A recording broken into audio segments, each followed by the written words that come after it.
Salut tout le monde, ravi de vous retrouver, vous êtes sur Foot Normand, c'est l'heure du débrief 100% National 3, l'épisode 15. Ce lundi, on va revenir aujourd'hui sur tous les buts inscrits ce week-end, les déclarations marquantes. On revient en long, en large et en travers sur 6 matchs sur 7 ce week-end. Le duel entre le SM Gonfreville et l'US Alençon ayant dû être reporté à une date ultérieure.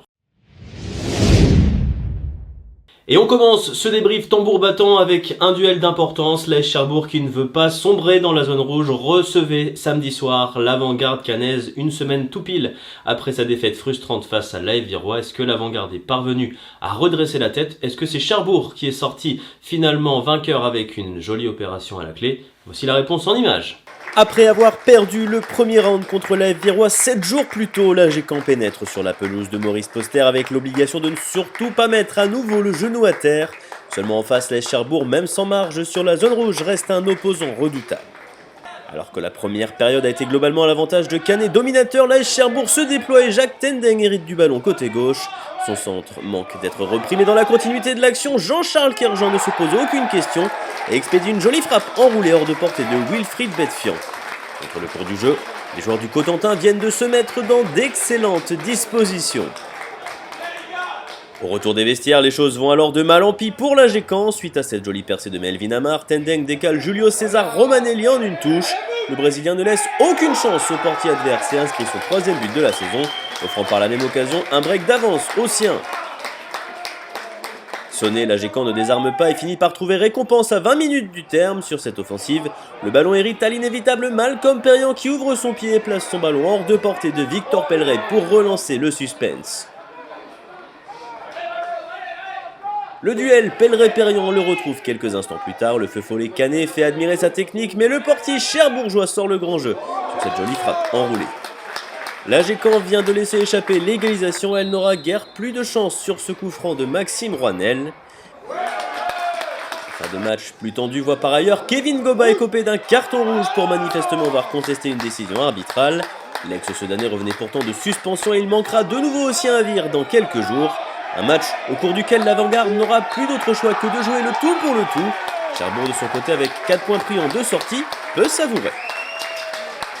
Ouais, une belle victoire là contre l'AG Caen. C'était un gros défi qui nous attendait. On savait que c'était une grosse équipe qui jouait la montée quand même. Donc on a su clairement faire le dos rond. On a marqué à la fin de première période qui nous a fait beaucoup de bien. Derrière, on marque en début de deuxième. Je pense que ça leur a donné un coup d'arrêt parce qu'à 1-0, ils auraient encore plus poussé au départ. Là, ils ont réussi à réduire le score. C'est dommage parce que si on pouvait finir avec un clean sheet ce match, ça aurait été parfait. Mais là, déjà, on a retrouvé la confiance de marquer des buts et puis ça fait plaisir, quoi. À domicile, surtout, c'est cool. Le joli bon pour l'AS Cherbourg, une semaine après le match nul conquis de haute lutte avec courage sur la pelouse de l'US Alençon. Les hommes de Jean-Marie Elie viennent de prendre 3 points, ce qui fait 4 points en une semaine. La belle opération permet donc aux joueurs du Cotentin de compter 20 points. Du côté de l'AG Caen, il fallait, après ce nouveau revers, surtout compter sur un faux pas de l'AF Virois. L'AG Caen piégé sur le terrain de l'AS Cherbourg, l'AF Virois avait une occasion en or de faire gonfler encore un peu plus son avance en tête du championnat.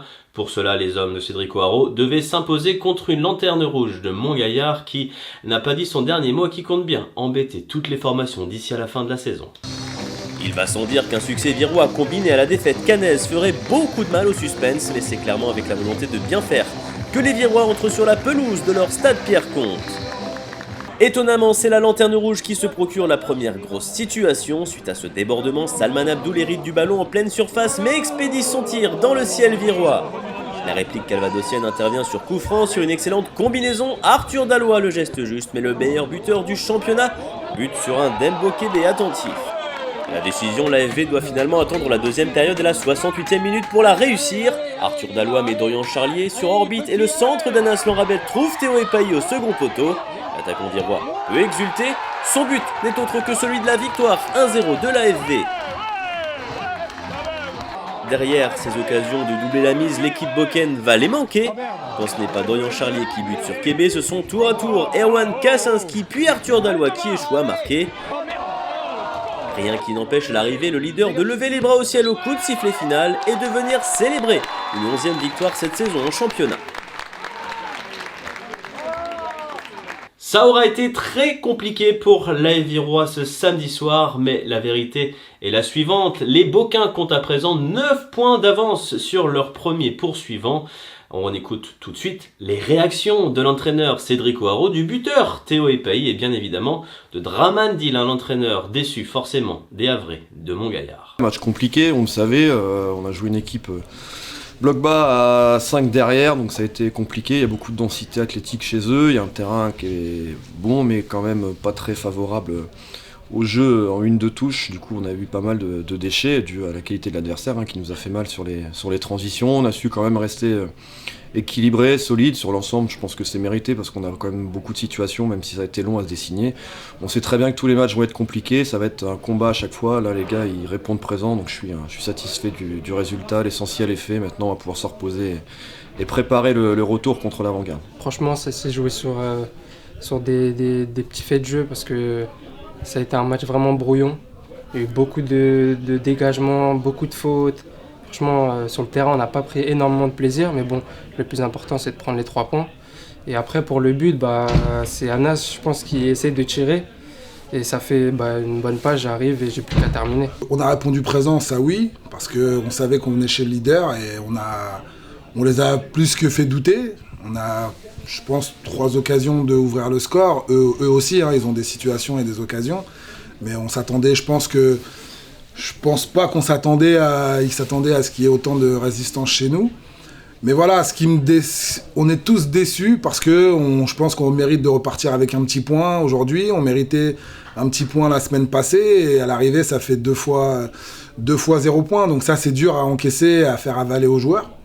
Mais franchement, voilà, ça se joue à quelques petits détails, mais ça veut dire qu'aujourd'hui, Montgaillard est dans le vrai. S'il n'est évidemment pas question, en tout cas pas encore, de National 2 du côté de l'AS Virois, on a bien conscience ce week-end que l'avance de 9 points prise en tête du championnat pourrait avoir son importance. Néanmoins, dans une semaine, et on y reviendra en fin d'émission, l'AS Virois défiera l'AGECAM en match en retard de la 2e journée, peut-être la dernière chance pour les Canets, pour les hommes d'Olivier Meurillon, de relancer du suspense dans ce championnat.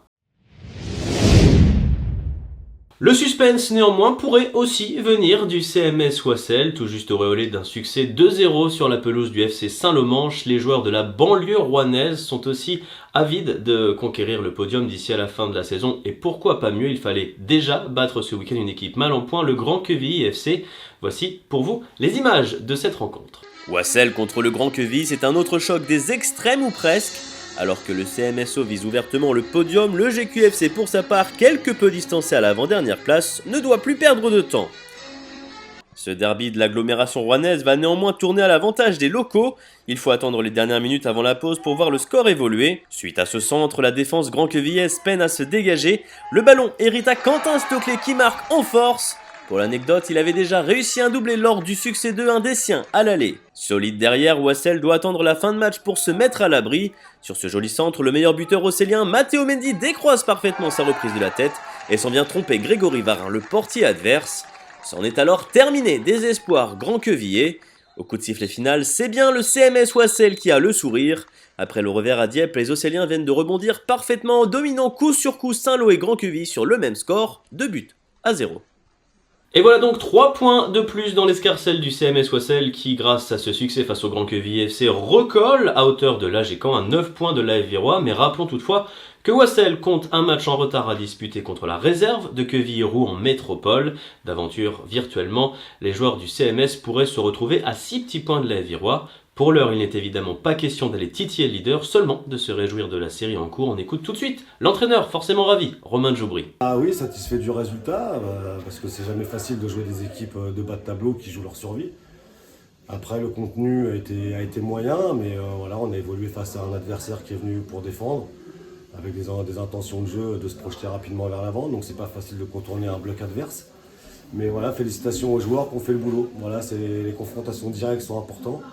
Mais les confrontations indirectes, si je peux m'exprimer ainsi, elles sont autant importantes. Aujourd'hui, on a bien contourné le mur de Grand Quevilly. Et voilà, cerise sur le gâteau, c'est qu'on met 2 buts, on n'en prend pas. Donc félicitations aux joueurs.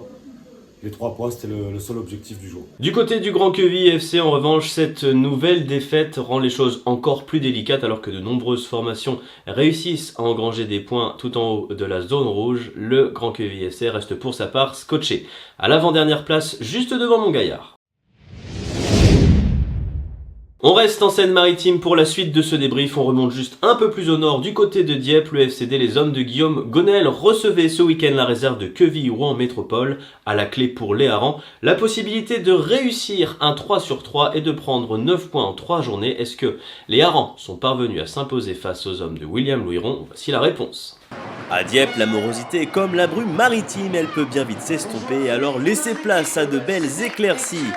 2023 a apporté aux Harengs son lot de fraîcheur et les recrues une toute nouvelle énergie. Cela n'empêche pas un ancien, en l'occurrence Emmanuel Latron, de se mettre d'abord en évidence.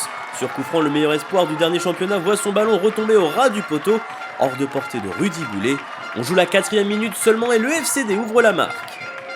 15 minutes plus tard, Dieppe est de nouveau à l'offensive. En pleine surface, Maurice Latuka est percuté. Cela vaut un pénalty pour l'arbitre. Inévitable Adama Sidibé pour son retour de suspension sans charge et transforme. Le FCD mène 2-0 et prend le large. Plus tard, le premier buteur de la partie, Emmanuel Latron, détonne sur son côté droit. Le défenseur réussit à trouver Rémi Chombard, dont le centre hérite d'abord à Maurice Latuka. Le numéro 11 Diepois réussit alors à décaler Sidibé qui se heurte à Ilyes Bentafat. Nouveau pénalty pour Dieppe. Adama Sidibé a le 3-0 au bout du pied, il choisit de tirer de la même façon et bute cette fois-ci sur un exceptionnel Rudy Boulet. Le score restera à 2-0 et il n'évoluera d'ailleurs plus jusqu'au coup de sifflet final. Tout va donc très vite dans ce championnat, 3 matchs, 3 victoires et 9 points qui font un bien fou au FC Dieppe qui apparaît ce lundi à la 5e place du classement. Pour l'heure, l'inquiétude a laissé place à la réjouissance. Je vous propose tout de suite d'écouter les principales réactions à l'issue de ce duel entre Dieppe et la réserve de QRM. Ouais, pour le coup, c'était la passe de 3, il fallait bien la négocier et ses chaussettes, c'est bien. C'est bien et on est dans la continuité dans beaucoup de secteurs de jeu. Notamment en début de match, on commence bien au début de match. Chaque fois, là, que ce soit au Wassel la semaine dernière ou aujourd'hui, on arrive à concrétiser notre temps fort et forcément ça génère d'après de la confiance sur le groupe. Avec cette entame de match, c'est sûr que voilà, ça n'est pas dans les meilleures conditions. Donc voilà, mais je vous dis, voilà, j'ai pas plus de regrets que ça sur le match, puisque on a pénétré leur surface très peu de fois. On s'est retrouvé très peu de fois dans des situations de scorer.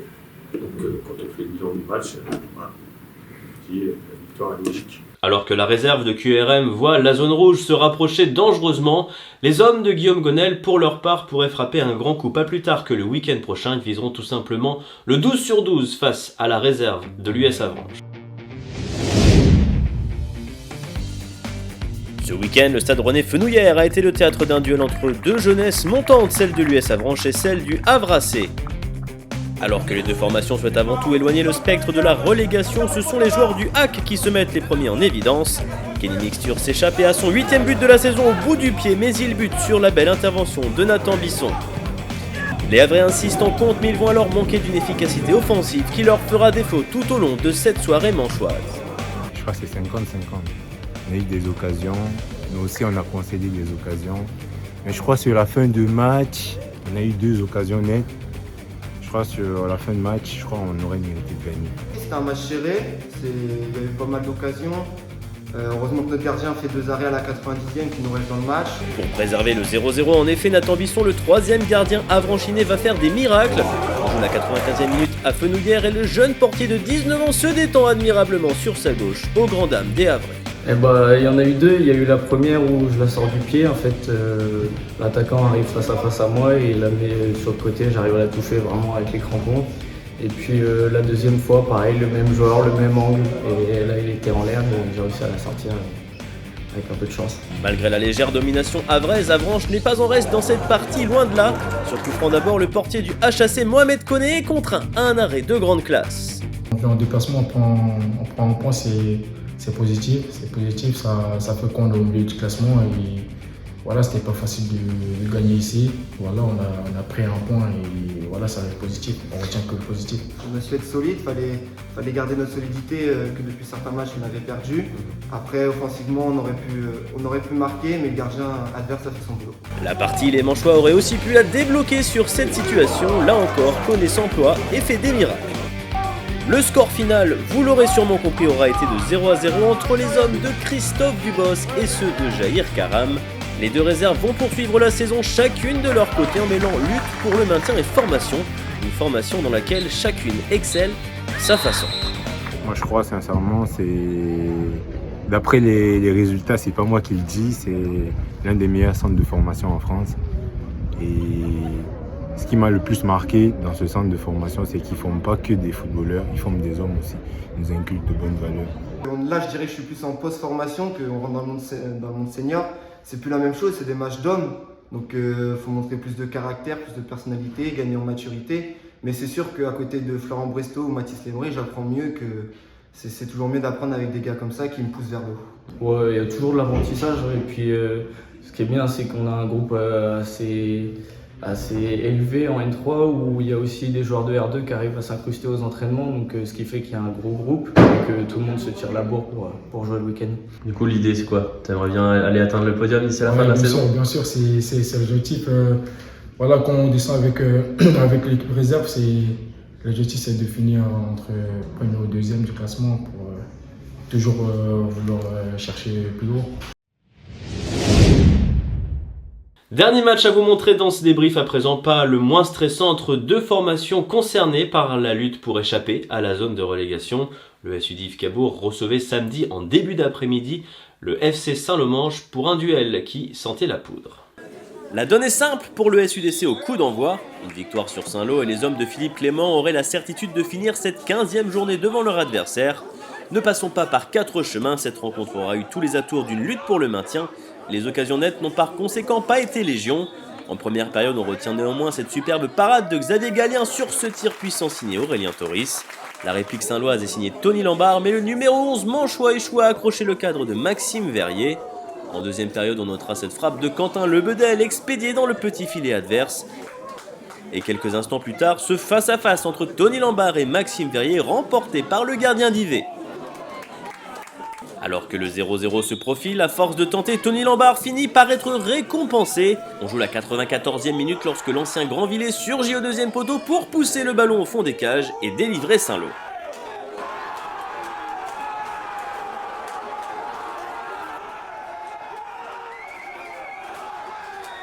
La rencontre se termine dans la foulée et permet aux joueurs de la Manche de signer une jolie opération en reléguant le SUDC à 5 points derrière.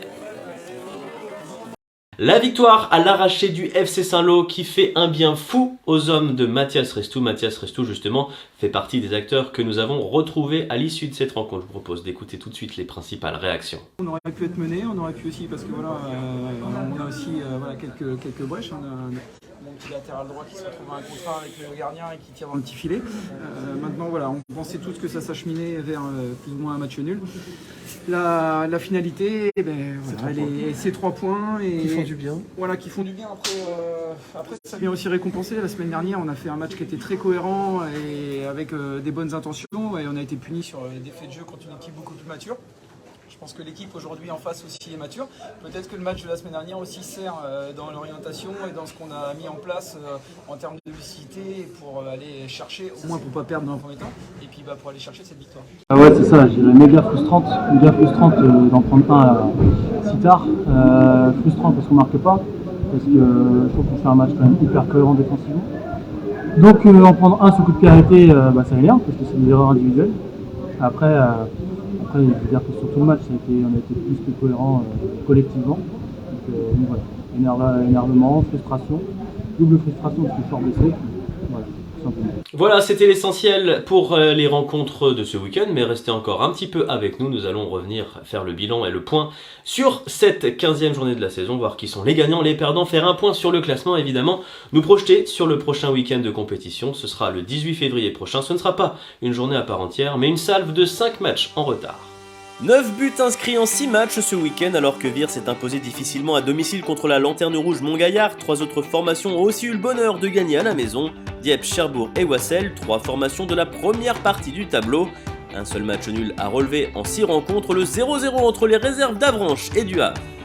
Au classement, Vire a encore accru son avance. Il y a 20 jours, les Beauquins comptaient le même nombre de points que l'AG-Caen.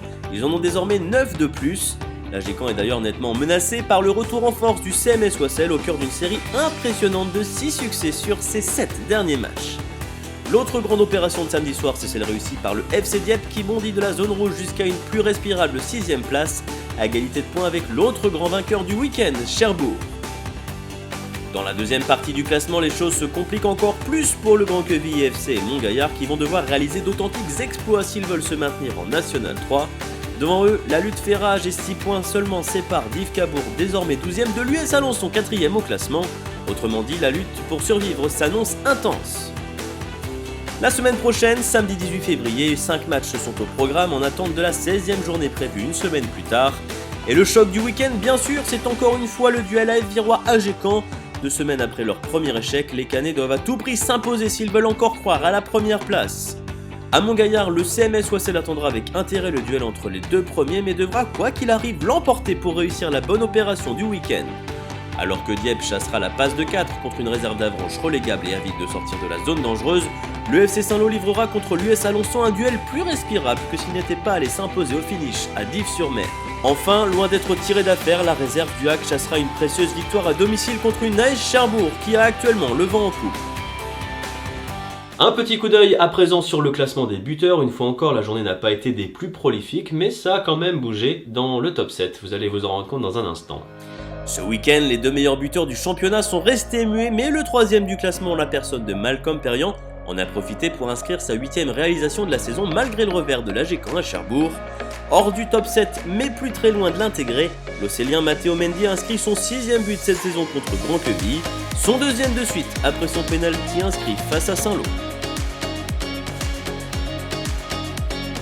Et bien voilà, nous avons encore été complets sur cette 15e journée de la saison. La fin du championnat s'annonce des plus passionnantes. Merci à toutes les personnes qui nous ont fait parvenir des images au cours de ce week-end. Merci à toutes les personnes qui suivent toujours plus nombreuses cette émission chaque semaine. Merci pour vos partages, merci pour vos likes, merci pour vos commentaires et vos encouragements.